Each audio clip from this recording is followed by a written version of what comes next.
بسم اللہ الرحمن الرحیم۔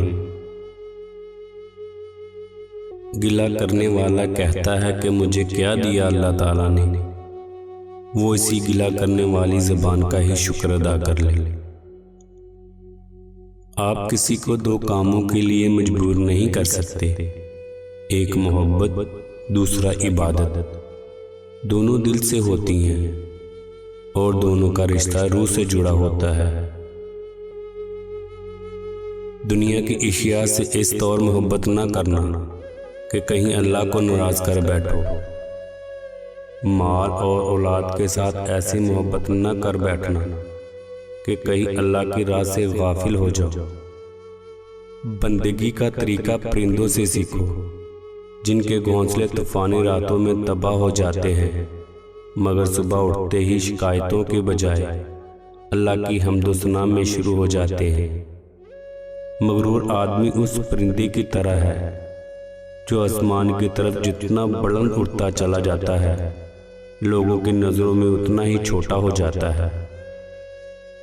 قدر کرنی ہے تو زندگی میں کرو، چہرے سے کفن اٹھاتے وقت نفرت کرنے والے بھی رو پڑتے ہیں۔ اللہ کے نظام میں رزق بڑھنے کا ایک ہی قانون ہے، جتنا تقسیم کرو گے اتنا بڑھتا چلا جائے گا۔ لوگ اس وقت ہماری قدر نہیں کرتے جب ہم اکیلے ہوتے ہیں، بلکہ لوگ اس وقت ہماری قدر کرتے ہیں جب وہ اکیلے ہوتے ہیں۔ آپ لوگوں کے قدموں میں بھی بیٹھ جائیں، تب بھی آپ کی قدر نہیں کریں گے، بلکہ ان قدموں سے ٹھوکر مار دیں گے۔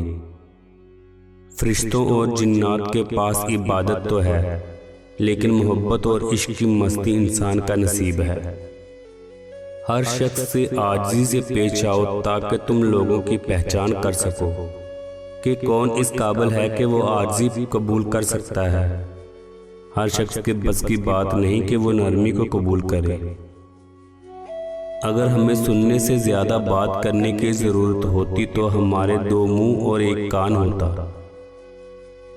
کچھ لوگ اپنے آپ کو انسان نہیں فرشتے سمجھتے ہیں، ان کے کام بھی فرشتوں جیسے ہوتے ہیں، یعنی دوسروں کی برائی اور گناہوں کا حساب رکھنا۔ غصہ ہمیشہ تنہا آتا ہے، لیکن جاتے ہوئے اپنے ساتھ عقل، اخلاق اور شخصیت کی خوبصورتی کو لے جاتا ہے۔ جاہل مند جیت کا خواہش مند ہوتا ہے، اسے اس بات کی پرواہ نہیں ہوتی کہ معاملات کی حقیقت کیا ہے۔ جس معاشرے میں بھیک فرض سمجھ کر دی جائے اور اجرت مجبوری سمجھ کر ادا کی جائے، وہاں مزدوروں کی قلت اور بھکاریوں کی کثرت ہوتی ہے۔ ایک دوسرے کے ساتھ جینا ضروری نہیں ہوتا، بلکہ ایک دوسرے کے لیے ہونا ضروری ہوتا ہے۔ زندگی پتہ نہیں کیا چاہتی ہے، جب بھی کسی پر اعتبار کرتے ہیں وہ اتنی ٹھوکر مارتا ہے کہ روح تک گھائل ہو جاتی ہے۔ زندگی میں بہت سے لوگ ایسے آئے جنہوں نے ٹھہرے ہوئے پانی میں کنکر مار کر لہروں کی ہلچل کا تماشا دیکھا اور چلے گئے۔ ہم جب مایوسی کی باتیں کرتے ہیں تو جن سے توقعات رکھی جاتی ہیں اکثر انہی سے مایوس ہوتے ہیں، ورنہ جن سے کوئی توقع نہ رکھی جائے ان کے تکلیف دہ رویے بھی آسانی سے برداشت کر جاتے ہیں۔ دو منہ والے سانپ سے تو بچنا شاید ممکن ہے، لیکن دو منہ والے انسان سے بچنا بہت مشکل ہے۔ یہ مرد کا المیہ ہے کہ وہ عورت سے ہمیشہ محبت کرنا چاہتا ہے، لیکن پرکشش اس کے لیے حسن ہوتا ہے جو ہمیشہ نہیں رہتا۔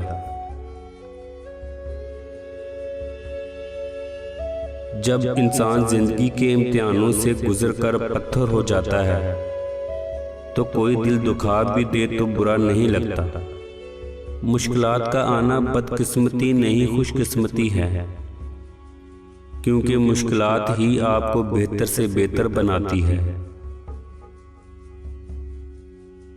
انسان کی غلطیاں اسے وہ درس دیتی ہیں جو اسے کسی بڑے سے بڑے درس سے بھی نہیں ملتا۔ جذبات کو محسوس کرنا پڑتا ہے، ورنہ تحریریں تو بس سیاہی کی لکیریں ہوتی ہیں۔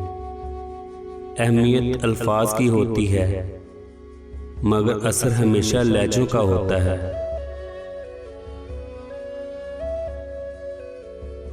ملتی نہیں محشر میں کسی قیمت پر مہلت، اے زندگی والوں پڑھ لو ابھی سستی ہے نماز۔ مخلص ہونا دنیا کا سب سے پرکشش جذبہ ہے۔ اگر آپ کسی کو کچھ نہیں دے سکتے مگر اچھے الفاظ تو دے سکتے ہیں۔ الفاظ لہجے نہیں رکھتے مگر تاثیر تو رکھتے ہیں۔ شاید آپ کے الفاظ کسی کے لیے رائے راست بن جائے۔ ایسے لوگوں کو اللہ تعالیٰ دوسروں کے لیے ذریعہ بنا دیتا ہے اپنے تک پہنچنے کا۔ یقین جانیں وہ لوگ خوش نصیب ہوتے ہیں جن کے الفاظ لوگوں کے دلوں میں رقم ہو جاتے ہیں۔ ایک لمحے میں مایوس کن لہریں اور پھر اسی لمحے امیدوں کے ڈیرے۔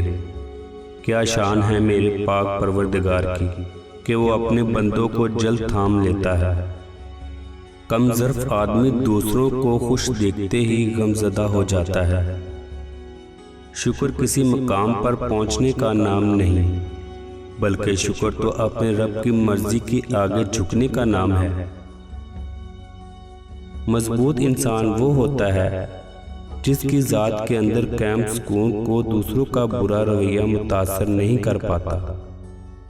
دعاؤں کی قبولیت آواز کی بلندی نہیں بلکہ دل کی تڑپ کا اندازہ کرتی ہے، کیونکہ دعا صرف الفاظ کا مجموعہ نہیں بلکہ روح کی طلب اور تڑپ کا نام ہے۔